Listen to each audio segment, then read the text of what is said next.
Muraho neza, mwiriwe neza, mukomere cyane. Nitwa Eric Nyongabo, nkaba ndi muri Pologne mu mujyi wa Varsovie cyangwa Warsaw. Nifuje gufata umwanya nk'uyu nguyu nkakora iyi video ivuga urugendo rwanjye kugera muri Pologne, uko mpagaze ubu ngubu, n'ibyo nagiye mbona byo mu nzira. Ndumva yuko umuntu ushaka kuri ino video ashobora kuba ari muri Pologne, ashobora kuba ari mu Rwanda, ashobora kuba atazi ikijya mbere, ashobora kuba yabuze ubushobozi, ashobora kuba hari ibibazo byinshi wibaza bitandukanye. Ntabwo nashobora kubisubiza byose, ariko nakubwira uko njye byagenze, nawe ugafata umwanzuro ukomeye, ukwiye, ukubereye. Ubundi nihuse kuza muri Pologne byatangiye nko mu 2019, kuko narangije muri kaminuza y'u Rwanda ishami ry'ubukungu n'ubumenyi, iyo bita SFB. Noneho umuvandimwe wanjye yaramubwiye ati kujya kwiga muri Pologne 2019, ariko ntabwo nabisobanukirwaga, sinenzi ngo ni ibiki. Ubwo nawe n'akazi muri ntera nk'umuntu ukora ibintu by'ama software nk'umu developer, nkumva ntabwo mbyumva neza, nkumva sindi kumva uburyo njya hanze. Mbese ni kwa kuri umuntu atazi, atarahitamo umwanzuro. Tugeze 2020, ubwo natangije ama business yanjye, ndakomeza kugera 2021 mu kwa gatandatu. Ubwo ndihuse cyane, ubwo business zari zihagaze, mbona nahombye, mbona inyungu iri hasi cyane, kandi nkabona mfite ubumenyi butandukanye, navyo tekanyagarike. None nshaka kuza hanze, nibwo nagejeje bitandukanye. Ariko ikintu cya mbere nabashije gukora nk'umuntu uzi IT, nk'umuntu uzi ukuntu ashaka akazi, nabwiye muvandimwe ko ngiye kubanza kwa applying akazi kwanza. None na applying mu Budage, na applying mu Budage, mbona ama rejection nyine. Abantu benshi baranyangira nyine ama company atandukanye, ariko imwiza kunyemerera, inyemereye imikizamini cya mbere, cya kabiri, interviews zimwe zitandukanye, bansubirishamo nyine bamizindi feedback, ibyo byose nkabikoraho byibamaye. Ubwo nihuse naje kubona offer, ariko ndi muri urwo rugendo umuvandimwe yambwiye ati ko sinabashaka kujya muri Pologne, nambwiye ati ko ndashaka kujya hanze, none kwiga hanze, ndashaka gukora hanze. Arangije yambwiye ati uriteguye? Nambwiye ati nditeguye, ariko nkaba nyihuza gukora bati ntabwo ajya muri Pologne, reka nze mu Budage kwanza, ndumva nshaka kujya gukora akazi nyine banashaka kwiga. Ndabikora, bama dokima zose bazimpaye, kontra, iletre y'umukozi, amakuru ya company, ibintu byose ambasade y'u Rwanda mu Budage yasabaga, company nabimpaye. Bakamemba ibihumbi 45 by'amayero ku mwaka, bizajya bingana n'350, harimo tax. None nkishyura nkasigarana nk'ibihumbi 2500, 2200 gutyo. Nshaka icyo ta blue card, ikarita yagufasha kuba mu gihugu wifuza mu Burayi, ufite uburenganzira cyangwa amahirwe ajya kungana n'umunyagihugu. Umunsi wa nyuma kujya gufata amadokima ku wa mbere wa 23 cyangwa 21 kwa 8, nagiye ku gatanu nagiye ku iposita y'u Rwanda, nsanga dokima zawe muri Zambia. Nuvuga ngo ikintu kitaribuze gukunda utangira kukibonera aho ngaho. Dokima zirabuze, rendezvous yagezweho, kandi ni muri weekend, sinabwira company. Urumva nagiye kugeza kwa mbere, ibyo nifite kumera ndabisikana, njya kuri ambasade, barambwira ati baranyakira, bambaza ibintu bitandukanye, case njye bayigaho. Ambwira ati tugufashe, ugomba kuzana original cyangwa kubwira company, ikagusaba uburenganzira muri Federal Employment Agency, bakaprovinga visa yawe tukaguhereza. Ndavuga ati sinaba passport yanjye batayimara ibyumweru 8 cyangwa ibyumweru 12 n'amezi 3, kuko nzi yuko muri Pologne nshobora guhita na applying nkabona rendezvous. Ntabwo nabikora. Icyakurikiye ni iki? Naje ndabwira company, kandi ngiye company ikora inama, baravuga ati ko ndi umunyamahanga kandi ngomba kwishyura tax, nibura bazamure kuva kuri 45 bageze ku 52, kugira ngo mbe ndi mfite uburenganzira bwo kujya gute bwo kwa applying blue card. Company wana amafaranga menshi, yavuga ati umuntu tumuze twamwongereza amafaranga na gutya. Ndayandikiye ndabaza byenze gute, ambwira ati ntabwo byashoboka. Kubera iki? Nuko wifuza ko tuzana amafaranga, kandi ntabwo bitashoboka kubera ko abandi bakozi babona nabi, ntabwo bazuzana amafaranga gutya ajya kungana gutyo. Offer iba ndayibuze, amezi 2 yose hafi angahe naryama, mbo so ubudage buranze noneho mfite ku meza yanjye Pologne. Noneho ikibazo cya mbere cyari kigoye cyari ukwibaza ngo amafaranga arava hehe. Papa wanje na mama wanje ntabwo babana, mbana mama wanje n'umuvandimwe wanjye ndi kuvuga ni impanga yanjye, turabana ubwo ni njyewe nawe mushize ahangaha yitwa Patrick. Arambwira ati rero sasa turagenda gute, turagurisha inzu yo mu rugo. Ndamubwira ati oya twagurisha inzu yo mu rugo twasiga mu mahere na gute. Umuvandimwe ayera ku rukundo ntigeze mbona kuva ngana gutya, wenda narabonye ndabyibagirwa. Arambwira ati mfite ikibanza twakigurisha, ariko nashaka kuza hanze kuko yarabonye ko nabishizemo uruhare nshaka kubikora. Noneho tubura umukiriya kuva mu kwa 7 mu kwa 8 twamonye mu kwa hafi mu kwa 9 umukiriya ugura ikibanza. Ikibanza cyari kirano bita mu Gatsata uzamukana hejuru mu misozi bari hafi no kubigega hejuru kuko hakurya uboneka gugu. Iki kibanza nagiye kukiransanga ni kinini cyane, gifite metero zira 40 gutyo. Kibanza gusa ariko kibanza gusa nafashe amafoto ndangije ndakireba ndavuga atangaha niko kujya hanze kandi iri mafaranga yonyine yari ahari. Twaje kubona umukiriya kuko bamaga miliyoni 10 umuvandimwe wanjye akavuga ati oya noneho ko twakoze dufite pressure tubona udwa miliyoni 7 n'igice, 2,750 y'amadolari niyo bishe y'abantu babiri bashaka kujya hanze. So tugabanyamo kabiri, muje kubona kabiri nayo mfite kuri bijangere ibihumbi 3 nawe afite hafi 3 gutyo 500 n'utuntu twari yishyuye. Amafaranga ntabwo arahagije ariko yari amafaranga y'intangiriro. Amafaranga y'intangiriro yatutse ku muvandimwe agurisha ikibanza. Ibindi kwivuga yuko nzi yuko ikibazo kigora abantu ni gute turishyura amafaranga y'ishuri, ni gute nzishyura rendez-vous ku mafaranga ya visa nyine yo kuri ambassade nyine bishyura kugira ngo gukoresha televiziyo. Nibazo nk'ibi byose sasa ndageza gusubiza ko byambayeho.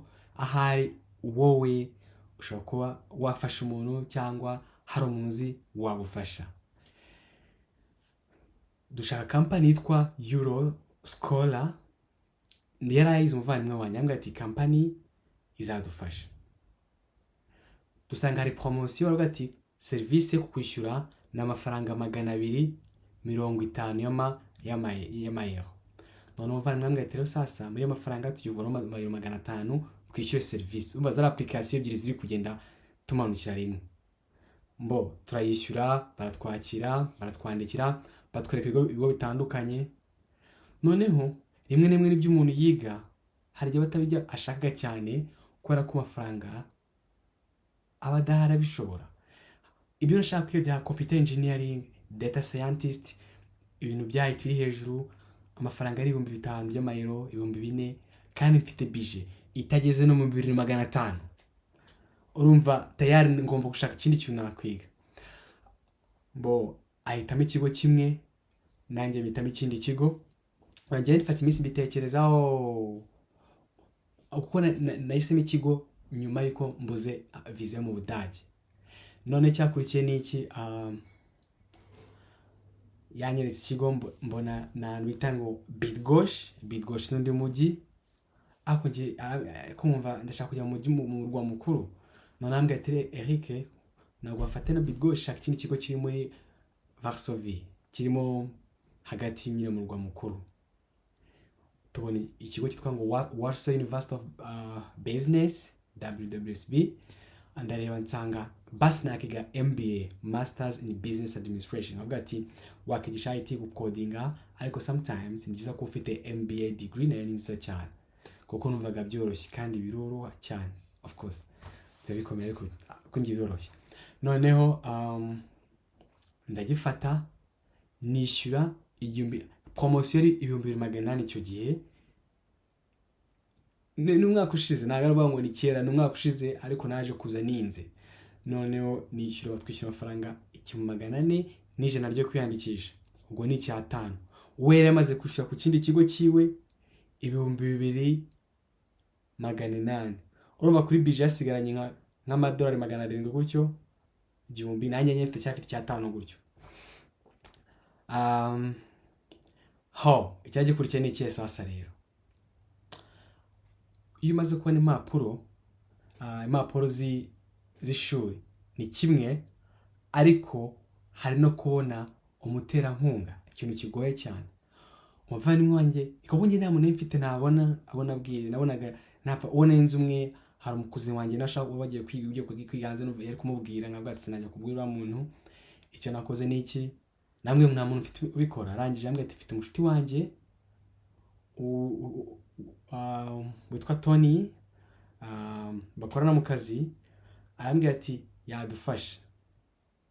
Uri kumva ko njyewe ntabwo mfite amakuru menshi, ntabwo nzi aho ibintu biri kwerekeza, ariko Patrick yarebaga ama video, yigaga ibintu bishoboka byose cyo byatuma tujya hanze, we yarabizi. Ariko njyewe ndanjye nkurikiye kwiga IT, ama business tandukanye, yaramfashije cyane. Uwo muntu aramubona kugira ngo amutware, aramuma abateza gufasha nguyu.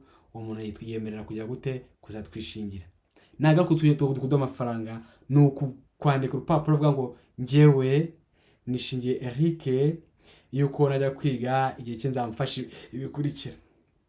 Ariko technique zirimo nuko iyo umuntu aje kwiga imyaka ine ya mbere bachelor, asabwa umuntu ufite amafaranga menshi, ariko ngeri masters miliyoni 14 15, ariko wa bachelor waye usanga zizamutse 18 20, kuko bari imyaka ine tubagereza kubara. Urumva amafaranga y'ishuri yamboneye n'umuterankunga aramumboneye. Ikintu cyari cya mbere twibazaga ngo turabona rendezvous gute, kuva mu kwa 7, mu kwa 8, mu kwa 9, mu kwa 8 rwafunguye ambasade yari ifunze, twe tuvuye no muri yaguma mu rugo ya 14 mbere y'ukwa 7 y'umwaka ushize. Mu kwa 9 na rendezvous, noneho nkicara nkavuga ati kugumara amezi 3 cyabe ntegereje ngo nzabona rendezvous gute, ni nko gutegereza urupfu. Nuko numvishije ndambiwe, ese wamara ibyumweru 8 utegereza ngo uzabona rendezvous bakubwira ngo nayihari, uhita wumva utazi ibintu. Icyakurikiye ni iki, nabajije abashuti banjye bose ni gute nabona akazi. Bamwe abashuti of course abashuti babazi, sinzi ikintu umuntu batekereza mu twambwiye ngo yango ntago tubizi, nta no kubaza ijambo bari kumunwa no ngo ntago tubizi, ntago bizaboneka. Umuntu umwe yitwa Olivier uturuka mu gihugu cya Congo, hashize iminsi biranyandikira ngo bite ni byiza amagara, ese wabonye akazi? Ndamubwira ngo nako nabonye, kuko ari kampani yakoraga akabagarire team. Arambwira ati uzaza dukorera. Ndaza ndamubwira ati se njyewe ndashaka kwiga muri Pologne, na rendezvous ndabona, ndashaka akazi ko kwa nkora. Amafaranga ngahe? Nambwira ati n'ibihumbi 200 cyangwa 150, kuko nabonaga nabuze ikintu na kimwe neza. Arandeba aravuga ati okay, ahitaza na boss witwa Steve mu kwa 9 ku 20. Steve nyine aransubiza ngo ni wowe twerekeye, bavuze ngo uzi ibintu ngo washobora gukora. Okay, uzaza dukorane. Urumva mu kwa 9 nembonye akazi muri company yitwa Exas, ndayishimira. Umva umuntu wese wamfashije ngomba kumushimira, kuko nta byabimaze kidashimira gufasha icyo gihe.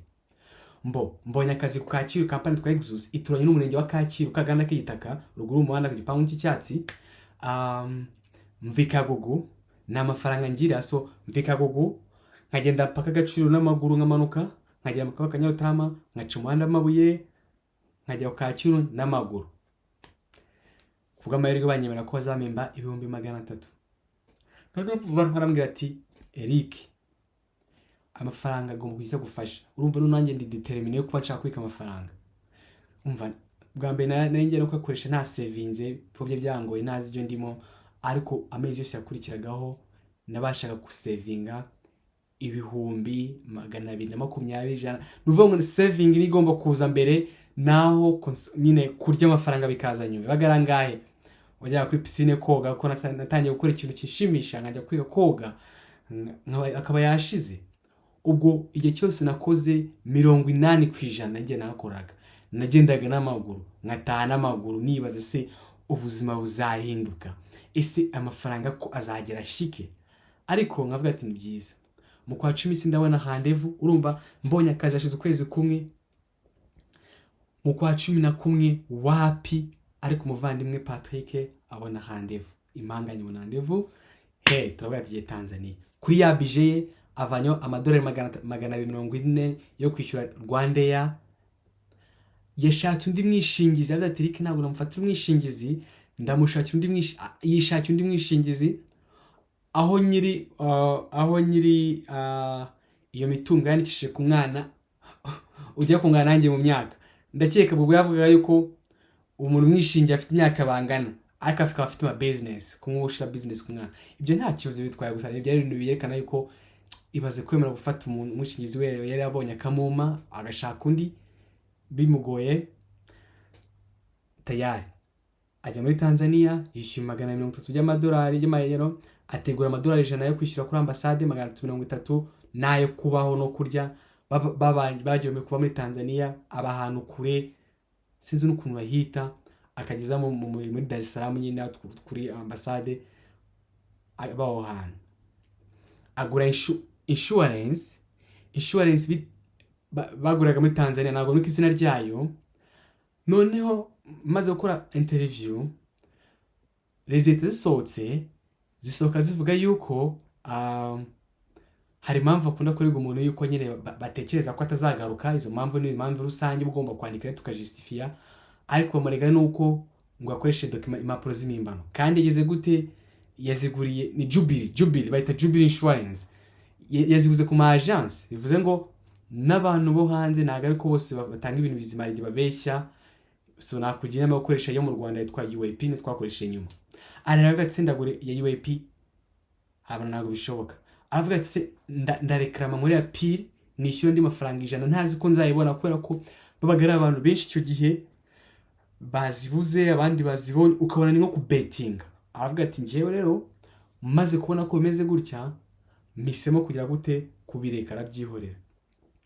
agaruka mu Rwanda aje nyine numva ko aratsinzwa asigaye ngewe none ngiye nkibaza se nzayibona cyangwa nzayibona umuvandimwe arayibuze mu kwa 11 kurangiye mu kwa 12 aho mana yawe urumva nanone ibyo nabwira ngo gutegereza igenza abona handeve kujya kuri ambassade no gutegereza urupfu bazengumara mu kwa 9 ariko banegereje mu kwa 10 mu kwa 11 mu kwa 12 bitumvikanaga so cyakurikiye niki naye maze kubika muri kakazi nabonaga hafi 500 gutyo nabingaye urumva nagejeje kuzigama ne mfite nkabika ne mfite nagendaga n'amaguru ubundi Kigali nayo bayo ngenda n'amaguru cyeka mbivuze amafaranga nayo nagiraga ubuzima ntabwo bwari bumeze neza kubera ko inzira uhitamo kugenda igoranye rimwe na rimwe ugera ugasanga biranze mu buzima birakunaniye mbese hari ibintu kwa bitandukanye bikaba byatuma ubaho nk'umuntu nyine ubaho ku bitandukanye so Patrick araje kwakoresha umu agent Euro Scholar barandikira namusuza amafaranga yiwe ariko kuri bijanye ndacyafiteho nk'icyangahe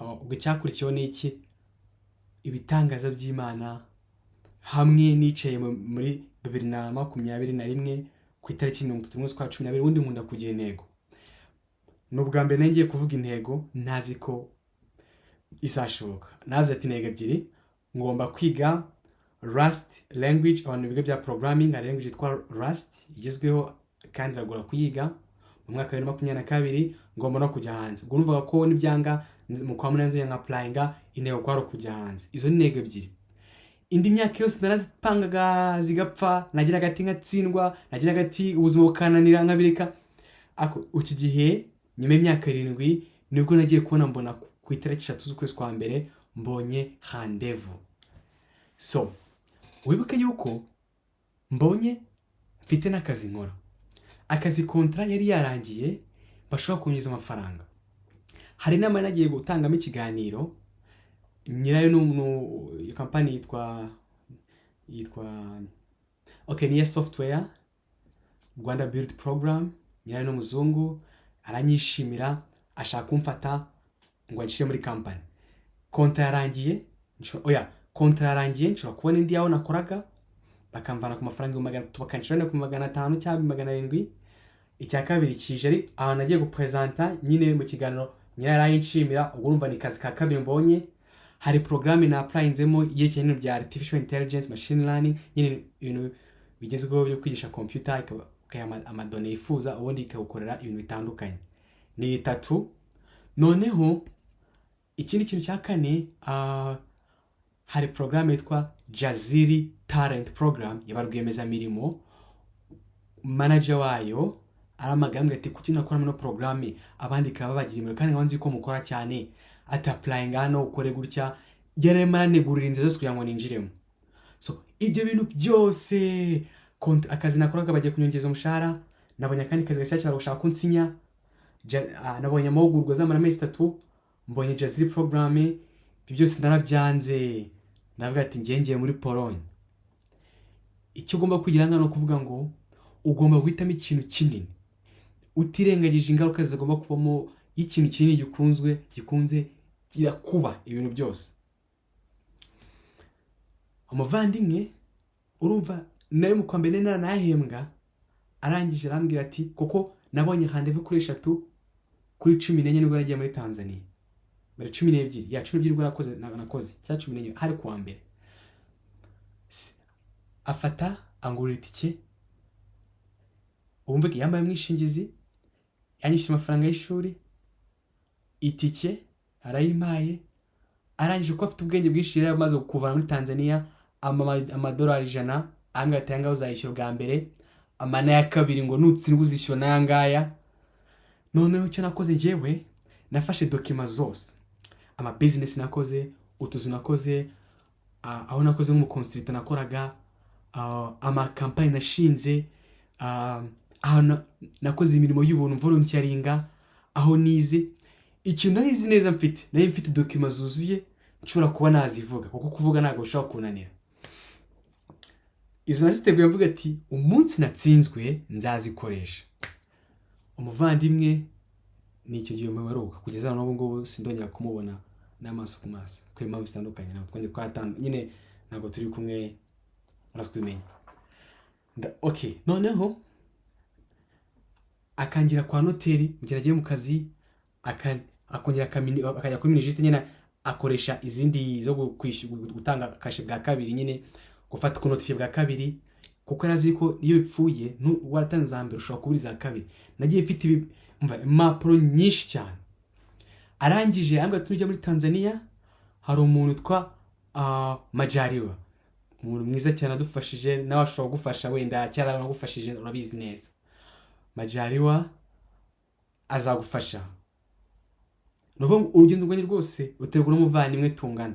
Niyo mpamvu mbwira ngo urukundo uzasanga ku muntu ntago ruzagomera abantu bafite ibintu byinshi, hari uzafite ikintu kimwe akagukorera byose bikagenda neza, hari uzafite byose akagufasha, hari umuziranye, hari umutaziranye, hari n'uzakugwaho nk'uko imvura ugenda ukonera gwitazi igihe iziye. Pakira imyenda ngiye muri Tanzania, neza indege. Majaliwa akimba namwe ati we Eric, hari umuntu aho ngaho witwa Ibrahim, muraza kubana muzane. Ibrahim ndamubona, turanagera turabana. Tuzi muri Tanzania Majaliwa aza kudufata twinjira mu gihugu gishyushye, kora washyushye muri Tanzania ntago mu Rwanda. Tayari nageze ku cyumweru kuwa mbere no gutangira kujya muri interview. Nitwaje na costume yanjye, ni nambaye etisi yanjye ndabyibuka, ariko umusatsi wanjye mpereka kwigushisha mu 2019 mu kucuna ubu kuva mu 2020 ndashe tondeze nari nafunze shinyo. Impamvu ndi kwivuga nagira ngo ibyo utekereza ngo umusatsi, imyaka, uburebure, ubugufiya, ubwiza, ubukunanuka, ibi byose ntago ari cyo bagendera bagwa visa. Iyo mahirwe yawe yoshoye kuvuga, mbese iyo umwanya uhuye n'igihe cyanyacyo visa urayibona. Gusa ikibazo nyamukuru kibaza, ese umwanya ni ryari, igihe cyanyacyo ni ryari? Ntago tubizi. Icyo ukora uragerageza, kuko nabwiye nabonaga abavandimwe uva kuva mu kwa 7 abantu benshi byanga kugira mu kwa 10 ngiye mu kwa mbere. Gusa icyo nari nzi kintu uko nari nzi ko bizashoboka, kandi nizera Imana nkavuga ati Imana izamfasha. Nagiye kuri interview, noneho nafunze ndagenda nsanga abantu banyarwanda batandukanye, abaturuka mu bihugu bitandukanye, mfite n'amafaranga n'amadolari harimo amadolari ashaje 2006, 2012, na rimwe, 2003. Ugomba kumenya amafaranga ya nyayo. Ibi byose Patrick yarabizi, yaranyeretse, nzi neza akantu kose. Icyo nasabaga ko ari ukugera imbere ya konsula, nyine umuntu uza kumvugisha. Icyo nakoze cya mbere mu kuza kwinjira ari nka saa 3:20, saa 4 gutyo, ngezweho ndinjira. Ibrahim arasohoka kuko twagendeye gukora rimwe, none ndinjira twabaga ntabugurun. None twabana Ibrahim icyuma jaradokoreye, ubwo twishyiraga 15, 7500, 7500 muri guest house, ariko gufata 20 nziza muri hotel ntacyo bimaze. Mubaye n'abantu, mugabanye cost, mugabanye amafaranga mukoresha, kandi munakundane, ni ku buzima bugomba kugenda. Icyakurikiye nikiye, ninjiye gukora interview, mfite document kabisa n'izindi zose, niteguye kuvuga kuko nshobora igere igihe cyo kuvuga ngomba kuvuga nitaye impamvu. Kubera ko mu Budage nabuze akazi kuko nagize isoni zo kuba ndashaka amafaranga ya naya, ubwo ngomba kukubwira wowe ukababara ukagira ikibazo, ariko njye ntagomba kugira ikibazo. Ibyo ni ibintu byumvikana. Akambaza twande ndambwira uje kwiga iki masters, ikigo cyitwa ngo kina kimubwira wakibonye gute, nane ku online ndagugoringa, mbona the best business school muri Poland, ibigo byiza by'ubucuruzi muri Poland. Manutse hasi mbona iki ngiki ndagifata ndapplyinga, arandeba akajya areba document zawe ndazimuhereza. Ariko ibyo bintu byose nari mfite, hari document imwe yari tarangiraho. Admission, bashaka impapuro za original, bimwe byambaye muri mu Budage original. Euroscorer barambeshya ngo ndasanga muri Tanzania. Ngeze muri Tanzania, mpamvu bivuze nuko n'aba agent bagomba kuba serious. Zimi Tanzania zanga nago ziragera, nimero amaye nibamfata menya ko zitazahagera. Ariko mwamfite document mu kwa 10 kuko nari nashaka kuza mu kwa 10 nabuze rendezvous, ndayifata. Nanga kwirega nabati njyewe ntabwo nirega. Ndaba document mfite, noneho bashaka bati ntabwo iri shyashya nkaba nazana indi cyangwa ngereje yindi kuko yari kiri kuza. Nyimara ninjiyemo bambaza document y'ishuri ndayimuha, arayireba konsula, ajyaka ibindi bintu, ndavuga ati sine mumubwire ko no document idahari. Ibyo byo bimenye kandi ko nabyo namubwiye. Icyakurikiye ni ikihe, yanyatse umwishingizi ndamuhereza, irete ndamuhereza, ambaza amagambo makeya kuko umugabo azwiho kubaza amagambo makeya. Arangije nibazo byose mbisubije, ambwira ati nta kibazo, amagapapuro uzaze kuwa 4. Yes. Nkoze interview kwa mbere cyangwa kwa 2, yamenye kwa 2, ayo kwa mbere. Kwa gatatu nibwo document yaje, mbimenya ko yaje y'ishuri. Mamagaye majerwa ari kure cyane y'abandi bantu gukora rendezvous. Fata moto kuva saa 5. Urumva nagiye kuri moto saa 5 njyana kure nazi, ndagenda abamotari arazi, mutipe randangiye motari nawazi, ndagenda document ndayifata ndakomeza nsubira njya kuri ambassade. Ngeze kuri ambassade ndayitereka, abari secretary babari. Ariko ndibuka neza nsohoka nabwiye umusekirite ndamubwira ati ngiye nzagaruka ahangaha nje gufata visa, namuzaje gufata passport bisanzwe kuko babona abantu benshi bazibona nandi bakazibura yumva nta kintu utwaye, kandi koko niko byaje kugenda bigoranye. Ariko so nsigaye document mu mwanya kuko natinze kwitanga ndaza. Ubwo umunsi ukurikiye ngiye gufata igisubizo, ubwo menye barakire document batse ko umuntu yatune document twabuze. Okay, menya baravuze teka kuko ikese njye bakayigiza imbere, barambwe uzaga ku 2. Urumva kwa 4 sinzi uko bigenza, abandi babanye ibisubizo, abandi babangiye, abandi babemereye. Kwa 2 nsubiyeyo, barambwe ati ntabwo tugwa visa kubera ko icyo bavuze ko ugiye gukora ntabwo ari cyo tubona ushaka gukora. Ntabwo nuko iyo ngingo neza.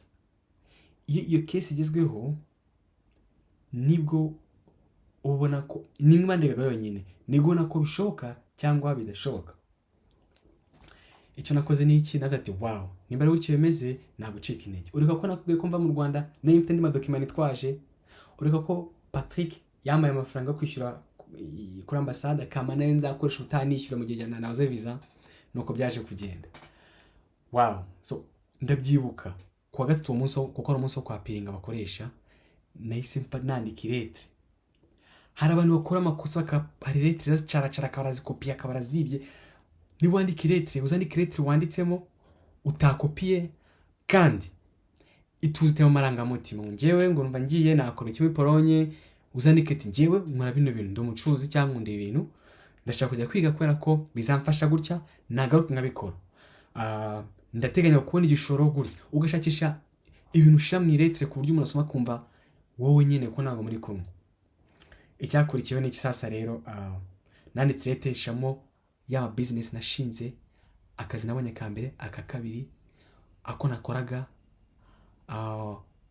ndi umunyeshuri muri kaminuza na volunteer muri organisation twa ISEC y'abanyeshuri bishiramo certificate ama business nashinze ya mbere 2017 nyashiramo nari mfite byose bishoboka kandi nizeye ko visa nzayibona nihuse cyane. Ibindi kubivuga kugira ngo ndabizi umubyeyi ashaka kwibaza bigenda gute ariko ni byagenze. Nihuse cyane noneho ndinjiramo bwa kabiri ibitangaza bya mbere natangiye kubibona ubwo umugabo dukoresha ntabwo uwo munsi yaje ngo agize ikibazo gituma ataza kuko umugabo nagabaza.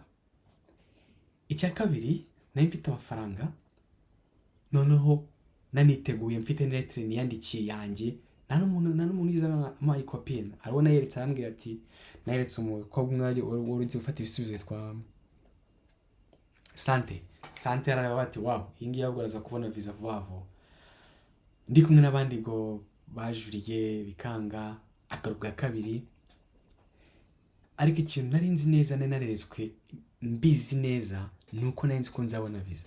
Hari ukuntu iyo wakoze cyane ukababara ugakora ishoboka byose kuko urugendo rwo kwabara rwatangiye umunsi nemera kugenda nkagenda n'amaguru nkahura nkuri bitandukanye niho kwa byatangiye numvaga nzayibona ndire muri Tanzania. Hari ukuntu ifoto kwita gutya ngo ati nzayibona kandi nzaryama no hasi.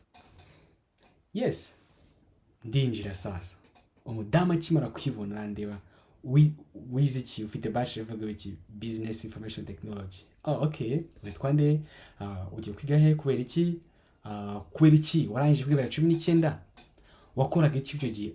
Ndambwira ati nambwiye gutya mbere nkubwira mbere 19 2021. Okay aho ushaka mbere 19 mbona akazi bwa mbere narangiza kwiga 2020 nshinga business ya mbere mwerekana document mbwira ati kirariyo mwerekana 21 mwereka amafaranga natsindiye ibihembo muri Tourism Inc nyine cohort ya 3 mwereka document mwereka akazi nakora consultation ndabwo atari kukamwereka ikindi kintu utaruzi. Mugaro 12 mwereka business ya mbere nashinze. Mugaro 16 mwereka ahantu agiye gukora stage mu Uganda ibyumweru 5. 15 mwereka certificate ibitangaza by'Imana. Umudamu maze kumirwa ibintu ari kubona handi na volunteer yarinze mu Bugande nsanga nawe muri Pologne iyo club yibagamo ashaka volunteer mu kindi gihugu arambwira ngo ibindabizi naye nabibayemo tajyari iyo yari proof yuko mbonye visa mu mutima wanjye. Iyo ibaze nawe hari ikintu runaka wagiyemo ukiri mutoya ugikunda ugahora n'umwana muto nawe uvuga ko yakivuyemo cyarakirimo witumva ko hari akantu wenda kumva umuntu akakwishimira atakuzi. Arandeba ngo urabizerike ibimaye byose birahagije ikigiye gukurikira n'iki urategereza tuzaguha ibisubizo.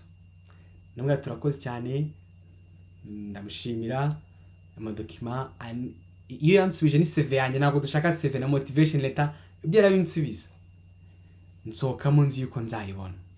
Gusa nakurikijeho hagati ariko umuntu wanyorezaga amafaranga kuko ibimbaga by'ukwezi kwa mbere babimbaga umushiti umubyara ko Placide nawe amafaranga akayama sinzi ikibazo baki muri Tanzania narishimye ko nzi neza ko Tanzania bwa mbengiyemo sinzigenzo njya kwisubiramo.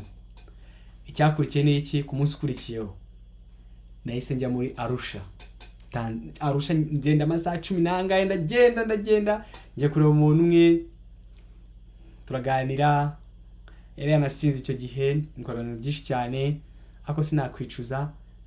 Ngiye kuri piscine mura n'umukobwa umwe cyangwa mudamu nye musaza arambwira ati twande Joseph arambwira ati mfite mushiki wanjye ndabwatse twaza gusangira ako ngiye muri hotel arambwira ati ndaza kukubwira arangije abwira mushiki witwa Nyuma bantumira kurya, ndagenda ndya. Ubwo nsanga batetse n'inyama, sinakunda kurya inyama icyo gihe, ndazirya nyine kuko ntabwo wakanga kurya ibyo baguteguriye kandi n'ahantu kure mu mahanga. Mba mbonye inshuti, ngaruka ku munsi ukurikiyeho, ngaruka muri Dar es Salaam nitegura kujya gufata igisubizo. Ariko mu mutima wanjye nari nzi neza yuko nzabona visa, kuko naragiye hinjemo umwana wa mbere, hinjemo umutipu waje mu Pologne gukora akazi yitwa navuga izina ryiwe, arayibona. Wow, hinjemo umukobwa wa kabiri uba mu wundi mujyi, nawe arayibona. Mbona barayibonye, nanjye rero gukora kuri kize nayo mfite, ninjiye ndi kwikamera, ndi nafashe selfie. Witwa nde? Eric. Iri buyibone bahita bari passport, ifoto ya passport yawe umuntu bayikuyemo. Menya ko nayibonye. Yes. Ndangije arasinya ko nyifashe passport yanjye. Boom, mbonye visa. Nsohoka ndi kuri kamera, ndi kujya kuko ninjiyemo ngumya ni filima, naranayibuze video kubera ko telefone yapfuye. Nsokamo ndi kwifilima, ngera hanze nkuko navuze ngo nzaryama hasi ndigaragura. Ibintu byose navuze ko nzakora ni koko narabikoze. Ndyama hasi, bamwita n'amafoto. Umunsi urarangira, Ibrahim twari turi kumwe twabanaga, we ntiyabasha kwibona. Majeri wa nyine nk'ibisanzwe bagomba kudutahana akatugeza mu rugo. Urugendo rwanjye rwo guhangayika byoroshye rwari rurangiye. Icyari gisigaye, ureko ko nari mfite bije igera isigaye nk'igihumbi nangahe. Umuvandimwe wanjye yaragiye Dubai. Ubwo dorukana ku itariki mbona nkubona, dorukana twifotoza. Iriya foto uri kubona inyuma na mama wanjye yicaye na mushiki wanjye na Christophe, dorukana nyine icyo gihe.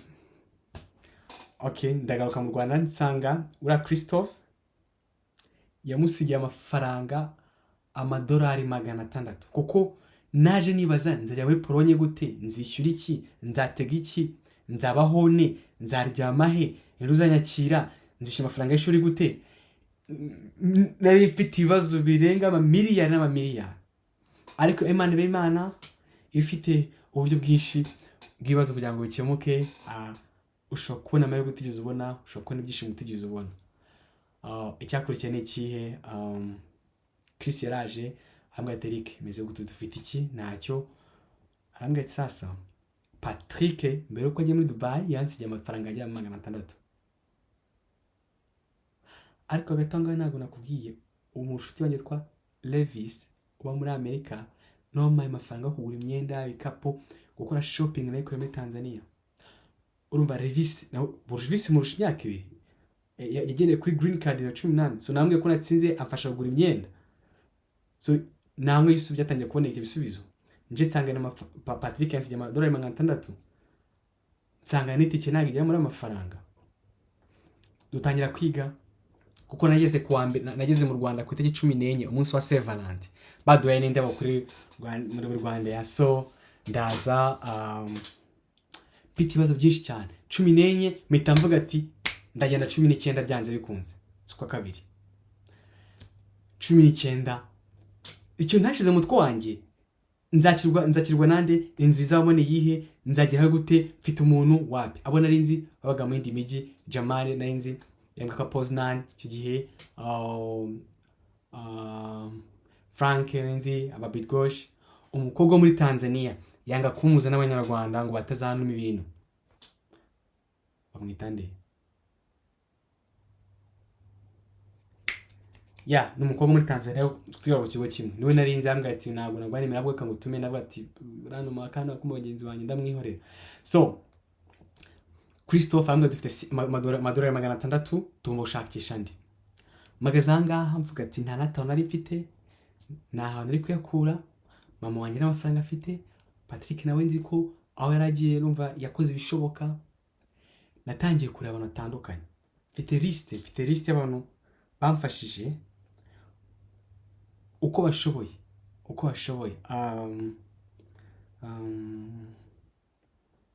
yitwa nde iyi lisite nanditseho ngo ntuzabibagirwe bano bantu, yego bashira mu mutwe wanjye. Nabwiye mama wanjye wamfasha iki ko amafaranga dufite. Nabyibuka neza, yagiye nyine abwira shangazi Eugenie, mama Nzahabu, mama Gakesha, umwana ko yabonye visa akaba ashaka kugenda amafaranga yakura he, abwira undi muntu witwa Kamanzi amubonera 150. Arantu twabaga mu Kimicanga nongeye nuruka barahasenye. Amahirwe nagize hari mama utaga mama Chipo cyangwa Patrick cyangwa responsable kuri source dini iri mu Kimicanga ruguru umuhanda. Aragenda ambwira ati umwana ko yabonye visa bagenda gute, amuhaye 200. Abwira umutwe wa Luciane cyase umwana Constantin twa twaraguriye inzu yikagugo nyine. Umwana ko abonye visa abagenda gute amafaranga afite 100. Hari Yves mukuru wanjye inshuti y'umuryango, mama ambwira ati umwana ko abonye visa bagenda gute 100. Noneho aba nabana bambaye amafaranga agera mu ngahe 350 hafi 600 amayero hafi 500 nangahe. Hari abandi bantu batandukanye batoye bagenzi banjye nagiye ngira ikibazo nari mfite, kuko wasanga nyine igikapu, wasanga nyine imyenda, wasanga nyine bitandukanye. Hari abantu bekozeho kabisa nyine muri Tanzania. Ndabyibuka Gedeo bofu wanjye umugabo wa Yvette yamaye 50. Ambwira ati Gedeo nabashe kubona biza amafaranga mfite, babyigaho na madame ama 50,000. Leonard yamaye 10 muri Tanzania. Alexi namusanze mu kazi arambwira ati reka nguye 20. Nari kwishyura CPA kuko hari paper yagombaga gukora, ariko sinabura kutagufasha pe. Arayamereza. Sylvestre le président we namfashije mbere yo mu Budage amana amafaranga go gusohora impapuro go printinga. Urumva 10. Kuze wanjye twa Yves yamaye hafi 30. Ndakeka ko aragiye kuyafata. Bernard ucuza yamaye. Arushitwe twabanaga Nyamirambo nakodeshaga mu kazu kangana urwara. Nayo baziyo nzu nize kubamo imbere baradoda batayeri baradoda icyumba kimwe. Nicyo nakodesheje akumba kamwe kameze nka chambrette, unakana ga chambrette ndagakodesha mu mutipe nabyo kama 10. N'umukobwa twakundanaga ndabyibuka nabonye ntakunze nawe angurira ibyo nifuzaga byose bijya nko 70 cyangwa 60. Ibi byose na amafaranga ategeze ntagare ahubwo se amafaranga nagomba kuvana yandi 88 kuri 688 indege. Nabwiye umukobwa ukadesha amatike mudamu ndambwiye ati wamfashwe shaka indege basi iciriritse cyakure cyane, ambonera ica mu Burundi gabagara 20 dusohokemo ikajya muri Ethiopia, ikajya muri Autriche, ikaza muri Pologne. Stop eshanu. Ubwo nyine ubonye ni ifata stop 10 iyo ngije amafaranga ari munsi. Ariko ikosa nakoraga uko natindaga niko byageraga. Ayo ngayo bambashiti bamaye narayegeranyije nishyiro ngayo. Ndabyuka nyine na Christophe kuvunjisha yari amadolari nka 620 cyangwa 540. Ndi amafaranga make ashoboka. 19 bazirageje twamaze kwishyura. Twanipimishije, simvuze ko kwipimisha bize ko bipimisha PCR ijya nko mu 100 ingahe 50 buriya.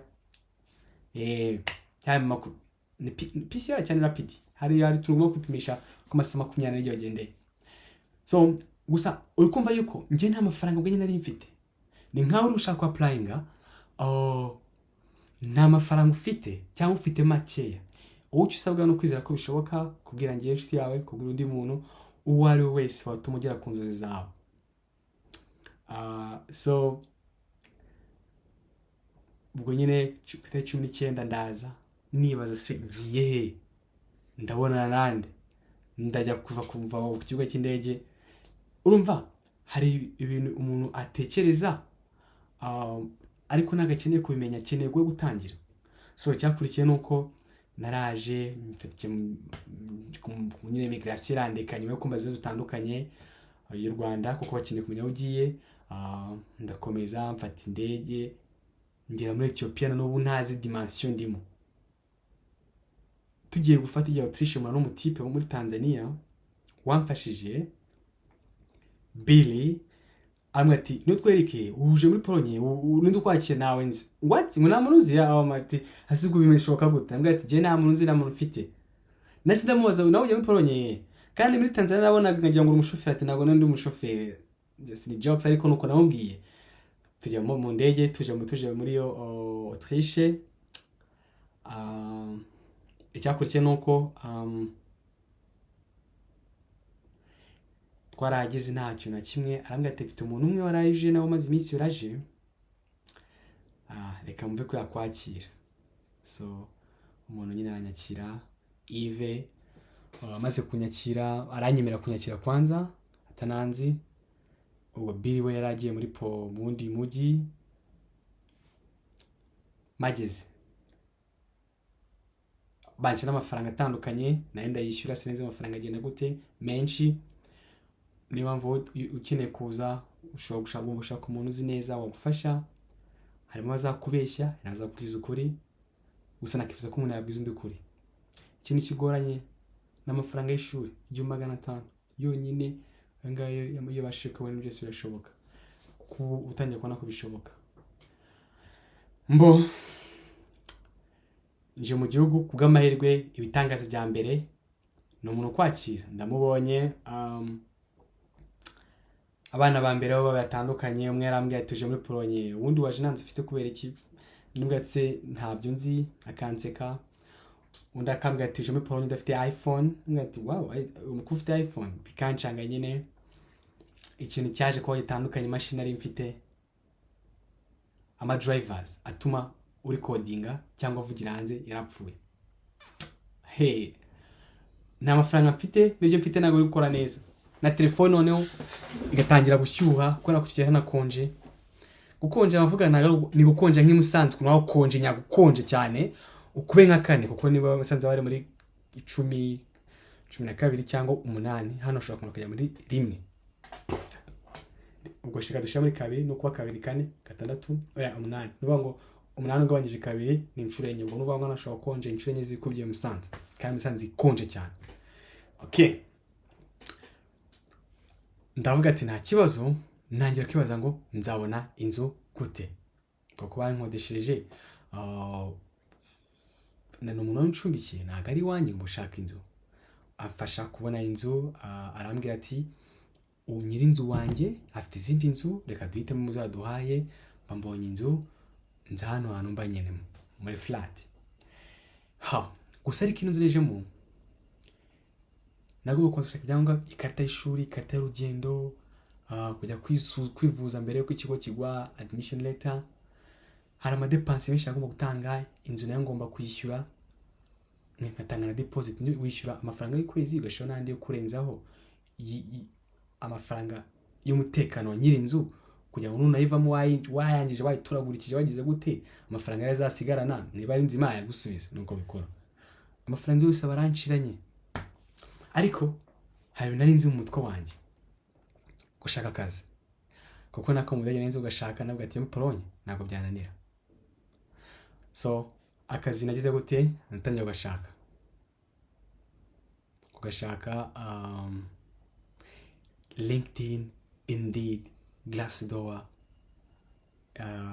Prakuza pia ama website yose nezinyaza nandi just join ama website yose nezinyaza atandukanye kimwe cya mbere biranga ariko cya kabiri ntangira kubona rejection ubu bitangira gutya nta muntu kuvugisha iyo kuri tape ko bakubwira ngo ntago tukwemerera hakujya tape ko imwe kwemerera umvaze kanyimera zitandukanye nuvuga ngo kuva ku tariki 19 kugeza ku tariki 19 ku gatatu nandi mu bizamini nshaka akazi nshaka kugira gute na applying ngira gute amafaranga yose abarashize maze gushize revisi yanyoreje mbara amadolari 140 cyeje 20 kugira ngo nuze ya deposit ngomba kwishyura tsigana n'amadolari hafi nka 40 yonyine kurikirwa ni nk'amazuru ati 200 sinzi ukuntu baba icyo gihe ntabwo nenze amafaranga y'igihugu ariko nayo nyiri kwibaza nyine uko bizagenda muvana mwaramfasha urumva ko ibijanye 680 610 cyangwa 580 ongeraho ijana y'amatipe y'amaye 600 umva nkaziri ku mutsi. Aho ibibazo bya nyuma byatangiye kuzira, ya telefone yaje guhita ko izima irapfa. Wow. So mbabona telefone ngira nk'ibyumweru bibiri. Ikiza mu cyongondera ubuzima bw'umuntu, umuntu ashaka kubona ibisubizo bitandukanye. Nafashe icyo bita urupapuro duplicata, uri kubona inyuma. Imashini yo ikaba kuri internet. Mwandika ati wenda ndaza kujya muri no mujyi cyangwa ndaza muri kano gace, nkafata nkandika ama stops ngomba gucaho. Ni nko kuvuga ngo umuntu avuye mu mujyi agiye Kagugu, araca ku Kinamba, ku Gisozi, Iyerika, Beretwari, Fawe, kwa Padiri, Kagugu. Ari niyo bita ama stops. Ariko bo ni iba ari umunota umwe ahantu hato cyane. Nkayandika ikibazo cyari kiguranyeho, hajya ufataga imodoka igafata tram cyangwa inzira yo hasi, ukashakisha aho indi zo gufatira kabiri, bigasaba kugenda gutya, ukagenda gutya kugira mbashe kumenya nyine kuntu bambwira. Nuvuga ngo nagendaga mu nzira mfata inzira kuyifata, mvuga telefone yapfuye n'ibipfa, ndagaruka n'amaguru nzi yo ndi kugenda. Nuko nabashaka kubaho mbaho gutyo. Ikindi kibazo cyagiye hari no kwa applying machine, ntabwo yavugaga ama drivers. Aro tuzi nabuze bitewe nuko ubutanga akazi ari kumvugisha kumva simusubiza kandi machine yapfuye. Nyine yapfuye nkavuga ko mbigenza tu. Ndavuga ati nta kibintwaye, hari umushiti wanizaga machine akayineza kuri condition, rimwe kamwe ngo zo gukora interview mu rugo cyangwa zo kwifata saa 9 ngiye kujya amasaha 6 z'ijoro, nk'aya masaha nkajya gufata machine nyine kugira ngo nzanye ikoresha hanga. Bikananiza cyane, ariko nkavuga ati you know what, ibyo nta kibintwaye ipfa kuba nayibonye. Ikintu cya mbere nizera no nizera ko ejo heza ejo shoka. Uko umuntu yagucisha kure bishoka, you know, nta kibazo. Kuko ngubu byose birahinduka. Naje kubona ama offer atandukanye. Ku itariki 21 urumva maze ukwezi kumwe na applying ngira gute byose mbikora. Nane maze kubona n'akazi. Ahubwo mbere y'ukwezi y'icyumweru kimwe kujya 21 zuko katuzigere namaze kubona akazi. Ndangije icyo nakoze n'iki, nahisemo company mu makampani menshi. Ariko barambwira ati uri umunyeshuri ntabwo wakora, uzasaba ibyangombwa bashaka kumvana akora kuri offer. Ndavuga ati mubaze neza, umunyeshuri yemewe kwiga nakora. Ubwo nyine umuntu ushinzwe kurekrita abakozi avuga ati okay, nibyo koko urumva uzigura ko kabishobora, ati nzabishobora. Ariko nta mafaranga n'atanu mfite. Ndi kwibaza uburyo kwa kane nzabaho kwa gatanu. Ku itariki ya mbere zo kwa kane, umunsi wo kubeshya, ubwo natangiye akazi. Bikanyibutsa umunsi ya mbere zo kwa kane 2020 batwirukana. Okay. Noneho navuga ati umuntu umaye akazi akamashini akambyo nifuza byose, nakabuza namwaka amafaranga yo kurya no kwishyura inzu tu. Ndamubwira ati rero ngiye naje gushaka akazi kuko nshaka kuba kwigenga mu rugo, ntabwo nyene kwasa amafaranga. Mwamakazi mwanguriza amafaranga mukazangata ku mushahara. Ati okay, babyigaho. Ndabwira ati mutabyanga no kuruvuza, don't say no, do not say no. Barabyemera, baratransfera. Wow, mbanisha inzu, mbafite amafaranga yo kurya kwezi kwa kane, kwa gatanu. Sasa rero kwa kane bambe bakwita 10 zo kundi kwezi. So bigeze inishyura indi nzu, ngewe ikintu cyanyuma meruka guhangayika. Mbese hari ahantu ugomba gutangira amara kwagera ugahita ukomereza aho ngaho. Bino bivuze iki rero? Ntabwo bivuze ngo uzanga ngo ugire ibibazo waya, ntabwo bivuze ngo uzagire no, kandi ntabwo uzafashwe n'abantu uzi. Ahantu nafashwe n'abantu ntazi. Telefone imaze gupfa, umushuti wanjye twa Felicien byakutanye ko yaje muri Pologne. Ahantu yabaga banyira baragaruka, njya kumureba, mubwira ko na telefone ngira, arangije ama iPhone. Ambwira ati ni gift ngwaye, wayikoresha kugira ngo ngira iPhone 2 wafata mimwe. Telefone birabonetse. Ibitangaza bari byinshi cyane. Ubwo ruva mu maze amezi angahe nkora? Kwa kane, kwa gatanu, kwa gatandatu, mu kwa karindwi, uko mu kwa munani bazamba ku itariki 10 zo kwa 9 nyine nuva utri mu kwa munani. Amezi ane. Wambaza ngo nageze kuki? Umubyeyi, umwana muntu byumva yumve ko bishoboka. Icyambere amadeni yose nayifite. Amadeni ariko uzongeye muri udufaranga dukeya ariko nta kibazo so ko nafite kumukira ko hari ibindi mba nakoze bitandukanye yose narayishyuye babandi bagurije mama wanjye yose narayishyuye amafaranga bangujije yose bijose yose banshizeho nandi ya nyuma yose yamaze kwishyurwa mbasha gusevinga mbasha kujya gute ubu nshobora kuvuga ati azaza nzitarisha amafaranga y'ishuri ngire gute muri makeya nta kibazo na kimwe singomba ngo mvuge umushahara wanjye ntabwo ngo mvuge ariko navuga yuko abamagije nshobora kubona iby'ibanze nshobora no kwishyura nshobora gufasha umuntu nshobora gukora ibyo nshaka byose ikintu nyamukuru twakuramo ikinyamukuru wenda umuntu yavugaho kugeza ubu ngubu Pologne bavuga umuntu ashaka kuvuga ngo mu Budage ndashaka kuvuga ngo muri Finland ukumva ngo niho heza ariko barakubeshya ntago igihugu izina ry'igihugu ryo riba ryiza ahubwo umuntu ashobora kubika amafaranga ngahe umuntu ashobora kubika amafaranga ngahe kuko ubuzima bwanjye nabwo buri hasi cyane bituma urabona menshi akayatakaza wowe ukabona makeya ugasevinga murusha yes nuko bimeze so ubwitamo ni iki gihugu wagihitamo ikindi cyane gishaka kuvuga ikindi navuga ni ikihe mfite ubushobozi bwo kuvuga ati wenda igihe nshaka nzajya mu Rwanda igihe nshaka nzajya gusura igihugu nshaka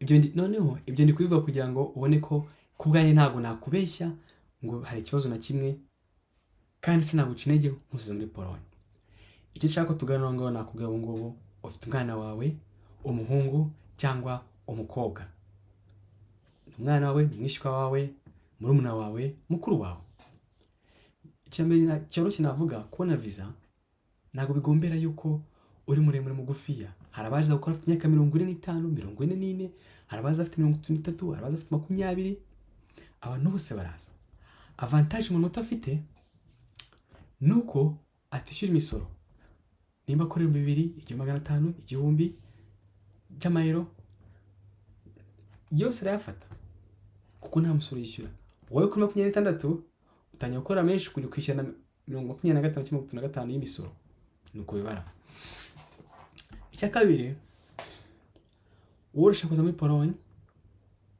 kandi amafaranga ufite kandi ushaka ufite papa wawe afite inzu yagurisha afite imodoka yagurisha icyo na garanti umubyeyi nabwira umubyeyi nuko niba umwana ashaka kuza umukobwa cyangwa umuhungu ukafite ikintu watangamo ingwate ukafite ikintu wagurisha ukafite ikintu watezamo cyamunara ufite ikintu gito gusa wakorera umwana wawe ntuzamwe mahirwe kubera ko ubu n'uburayi bufunguye uzamuhaye viziyo ikibazo nakubaza ese mwana wamuhaye discipline uburere bw'ikizere cyuko nagera ngaza baho neza azakuzirikana ataziyangisha ibyo n'umubyeyi no biza ariko icyo nzi nuko icyo umwana yifuza icyo umuntu yifuza yagikora kandi n'amafaranga yabona nkashishikariza abantu bafite impano akantu gato uzi kwiga uzi ikoranabuhanga uzi umwuga ufite ubumenyi ufite impano akantu kose ufite ahangaha karagutuha kakugeza ahandi hantu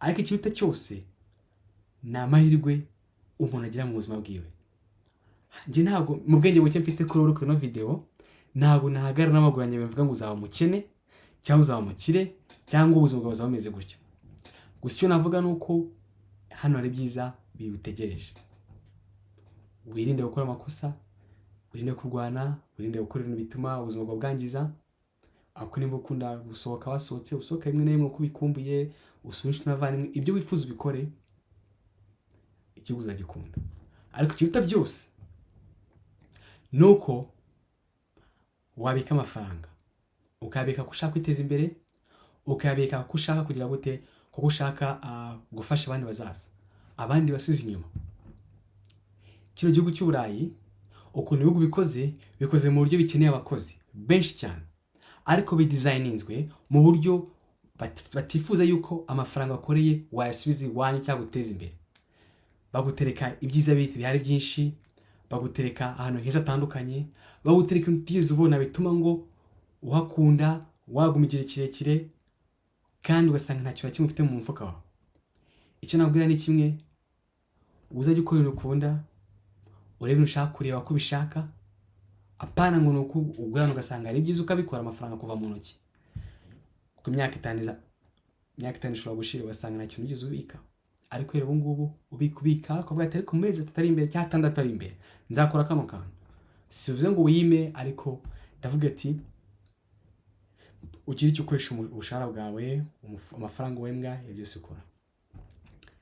Ikindi kintu ugomba kumenya nuko ugomba kwiga. Nimba wiga ntuzaze ngo urangarire ngo barunaka ntago biga ndashaka kwiga. No, yige ukora n'akazi. Umere nkanjye muri SFB, umuntu umwe yarambwiye uzajya uva nyuma ariko utsinde wimuke ugiye mu wundi mwaka, ibyo se bitwaye iki? Nta kimwe bitwaye. Nawe wiga umenye ko watsinze wimutse, uzabona amapapuro rwawe kwerekana ibyo wize kandi wanabaye uko wifuza. Nureke kimwe ujye ku kindi. Ariko sigeze ubona amahirwe yica andi mahirwe. Kwiga undi na amahirwe no gukora na amahirwe. Ese amahirwe yica andi mahirwe, umva amahirwe ntago bakira amahirwe.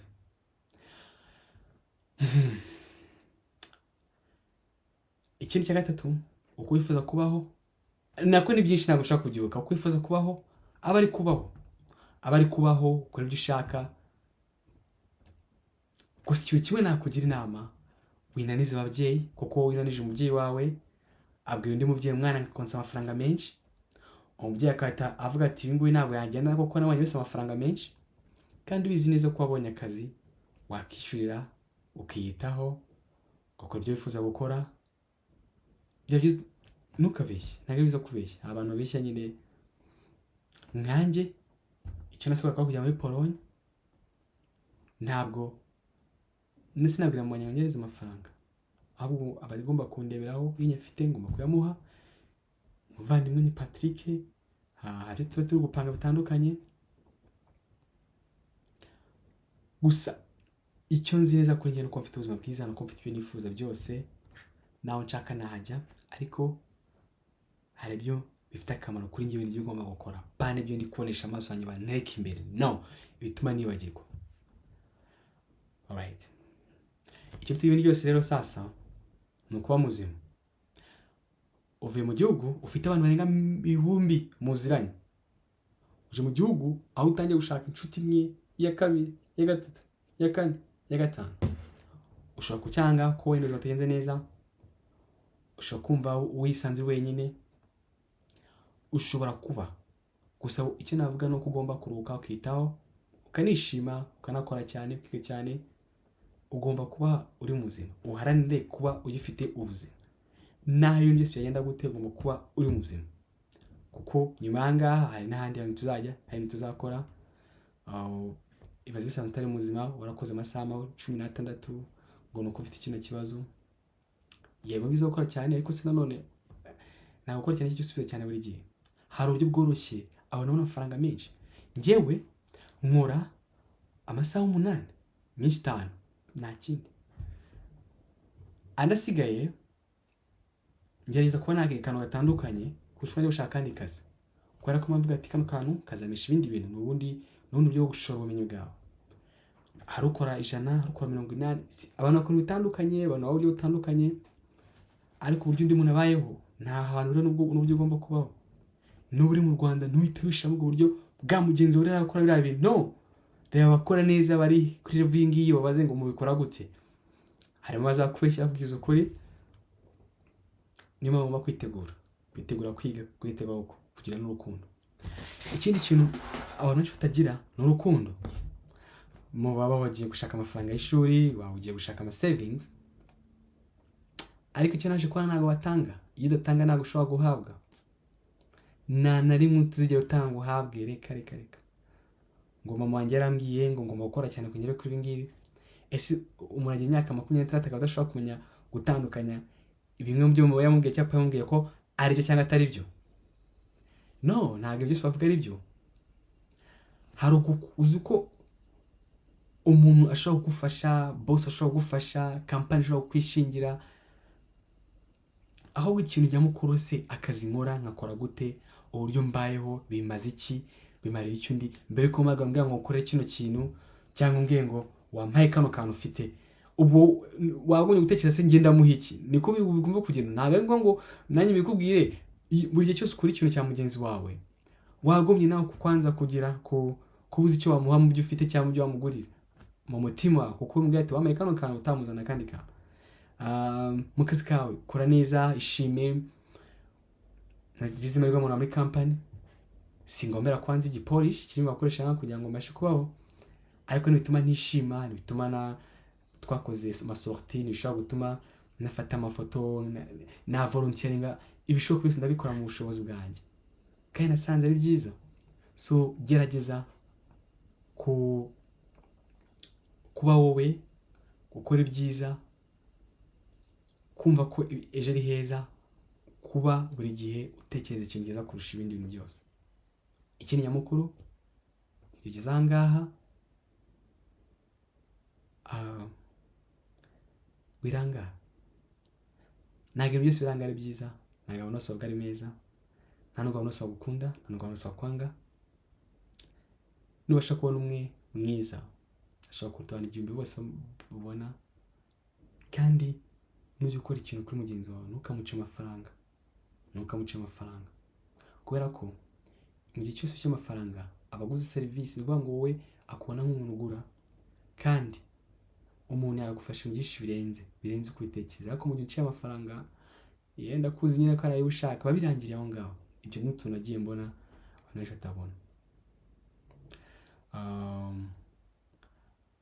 ikindi kintu nabwira ababyeyi cyangwa undi muntu ushobora kwibaza ngo gushinga umuryango mu bwenge buke mfite ku muryango ni uko nangaha wabona umugabo wabona umugore wabyara cyangwa usubira mu Rwanda zimwe mu mpamvu wagombye kumva ko utazangaha ngo ufite umukundana mufite umwagize gute hoya n'ubumva ushaka gukora ikintu uzagikore n'ahandi uzasanga ibyiza byose sasa nubona n'umunyapolonye zamukunde umunyamundi wo mu Burayi zamukunde mu Indigo zamukunde kandi no mu Rwanda nawe uzamukunde so rero we ubwo rukundo ufite mu Rwanda kubona nk'umuntu utazi ukuntu ugira gute bye kukubuza gutekereza kure cyane kwibaza umuryango wawe ese ntabwo wishimira kuwabona ahantu ubona ubuzima bwiza naho umugabo atakiriho cyangwa umugore atakiriho warera abana ibyo nabibonye papa na mama batandukana nkabona mama yavuga ati okay ndafata initiative ndagumya ncuruze ndagumya nkore ko nshoboye Eric Mange Patrick Mushyo Fiete Mukuru Bosco aba bose bagomba kubaho nimba tarako bimeze shakisha uburyo ugiye ukuntu ivana muri ibyo bintu bikubangamiye we kuba utegereje ku muntu kubera ko ubwiza imitungo ibyo bintu kurikiye byose birarangira nko kubona utajisho ryavuyemo gusa no bwa bwiza no bw'amaswa bugiye cyangwa we ufite inkovu cyangwa ikiganza gicitse ubwepara mu gihe byose hari ikintu ushingikirije kitagwa garanti cyangwa kitakwemeza ko ejo uzaba kigihari ugomba gushaka ikindi kintu bituma nyuma yo kubona video cyangwa babikubwira wafata umwanzuro utandukanye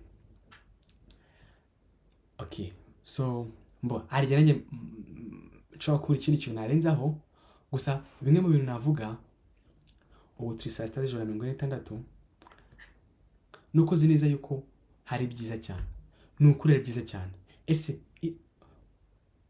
wakishima gukora akazi wizigama 500 kwizigama ntabwo mvuze guhembwa 500 600 miliyoni n'igice cyane ubwo bumenyi ufite uzi aho ngaho mu Rwanda nani urabizi wakemera kubikora n'ibyo nakabikora haranira kuba wabigeraho shakisha uburyo uzangaha nayikogera amaye kuza nk'umunyeshuri kuko kwiga ngaha bigufunguye n'imiryango ahandi hantu hose iyo urangije kwiga ngaha ukamara igihe runaka wajya ushaka n'akazi n'ahandi mu kindi gihugu hari n'abantu benshi batazi blue card so kuzamuka ukagira umushahara ugera ku rwego runaka wasaba blue card ikarita iguha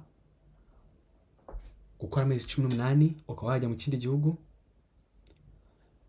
kuba ufite umudamu mu Rwanda cyangwa n'umuryango mu Rwanda wawe hari umudamu n'abana ukabaza batazi ururimi kuba mu myaka 2 cyangwa amezi 3 amezi 21 wasaba ubwenegihugu utazi ikirimi cyaho. Ibyo se wabimenya gute? Ibyo byose ni inama yo gutegereje.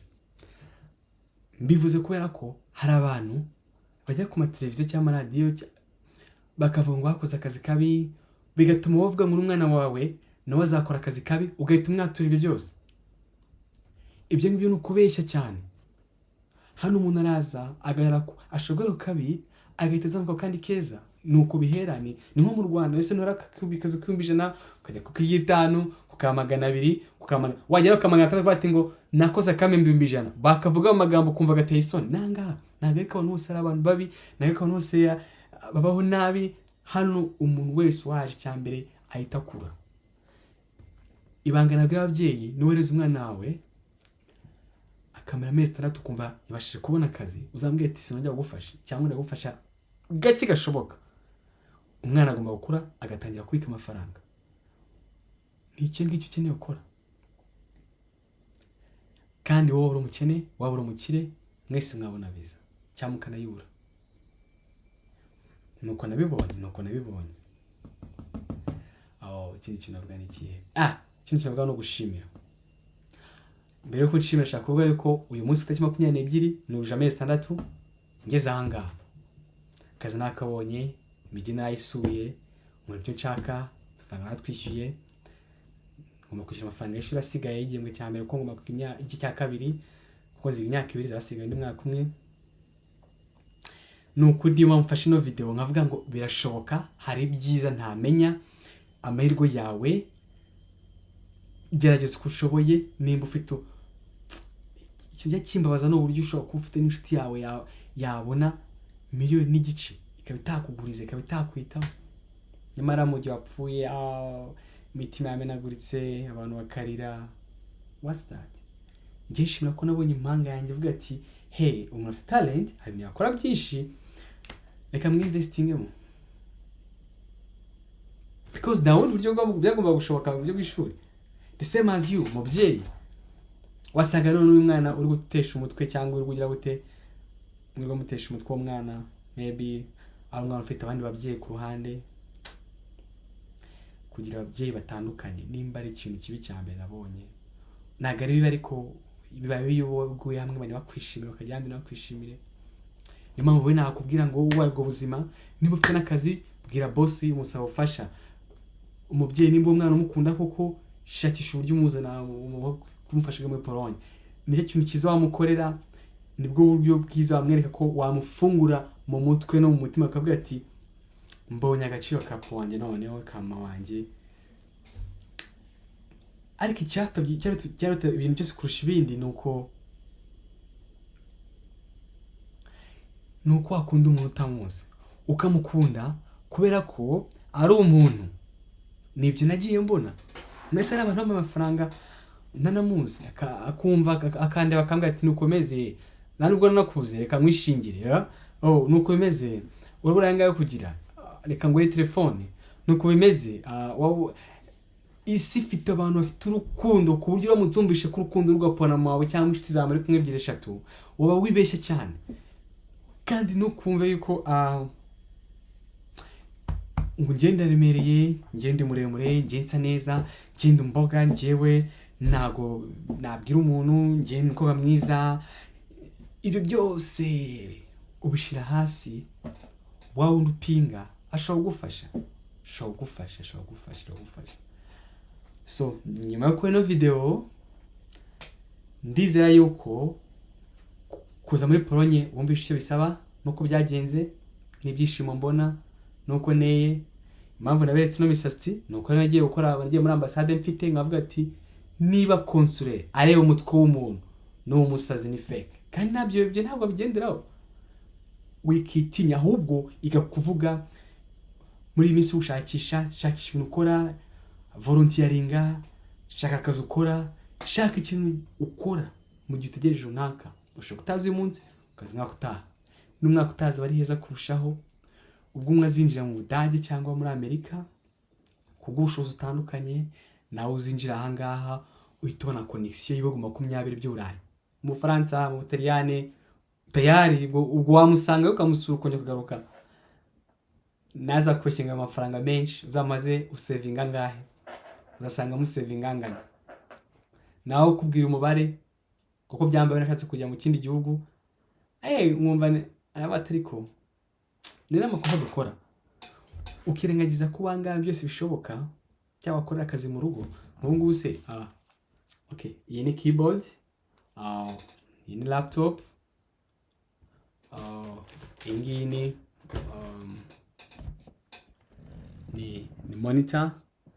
monitor okay so in mouse bivuze ngo nakicara hano ibyo mwabikorera ngaha nakora akazi ko mu kindi gihugu nifuza so mwatubwira ngo baba hari ahantu no gufata no kujya muri vacances ukasura ikindi cyo nibashye nacyo niki ikindi cyose ni Imana senga wishime ariko ujye ukorera ubuntu ujye utanga kuko ama business yongeye yose amaze guhomba umuntu wese wamfashije mu buzima bwanjye nambimuraga ku buntu bakambwira ngo kubera iki kwimereza nabwo ati nanjye nzi ko abantu bazamfasha kuko nabonye bamfasha nabonye mfasha kuva ku munota mu munota wa nyuma cyose ubwo no gutangira nubona byanze byakomeye ushobora kunyandikira ati twakora iki akubwira wakandika muri comment gusa nuko ndi gukubwira yuko hari ubuzima bwiza bugutegereje hari n'igihe bishobora kwanga amezi ya mbere 3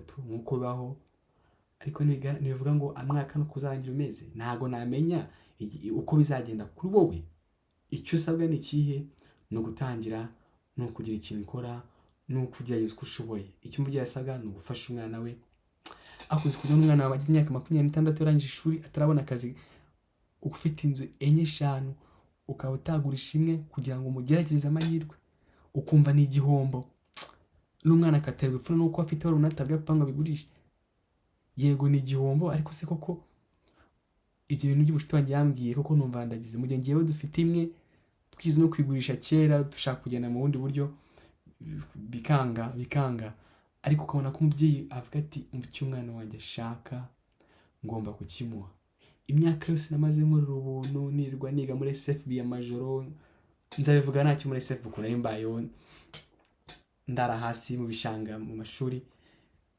ndwana abasekirite ndwana ubuzima bwanjye ariko nkora buri munsi ku munsi kabona Imana yaragufashe yakorinze kurwara igwaya akazi yamara gukora akatuga ati gerageza gukora akantu biro bintu wamara kubikora kudasobanukirwa impamvu byakoyeho byose munsi umwe muri ambasade kubona ibyo bikugira akamaro ni byiza cyane ndabashima kubonye no video ndagushimiye ni boss ikindi cyo narenzaho ariko ndagira ikindi gitekerezo kindi ku mutima kimboshye sinzabura kutakivuga ariko umuntu wese cyamahirwe mwese gusa ndabizi neza yuko amanga butegereje ariko icyo tunye ibindi byose hari utuzi twiza nk'ubu nkora kazi software engineering website front end back end sinshaka kuvuga umushahara wanjye ayo na savinga kuko nta kintu byagufasha wenda ushobora gutuma ubibaza se kubera ikimeze gutya ariko ngiye ndashima nta kibazo na kimwe ine mpamvu ndi kuronshinga ani ma projet na mfite nabitse kubera ko nabonye ubuzima butari garanti nabonye ubuzima ari iminsi mikeya so icyo nakoze ni iki na launch the general school nzabona ndoshinga ama challenge kandi nzashira mu bikorwa bitinde bigere so navuga iki kindi nta kindi navuga cyo kuba bakunda ndabishimira mpumurizanye umubyeyi nawe gufasha ubwira inshuti ubwira umuhisi ubwira umugenzi ushaka kubwira n'igisimba ubwira amatungo ubwira icyo wabwira cyose agahinda kawe uburyo niyo numvamo ko byose bishoboka ibisubizo byose wabibona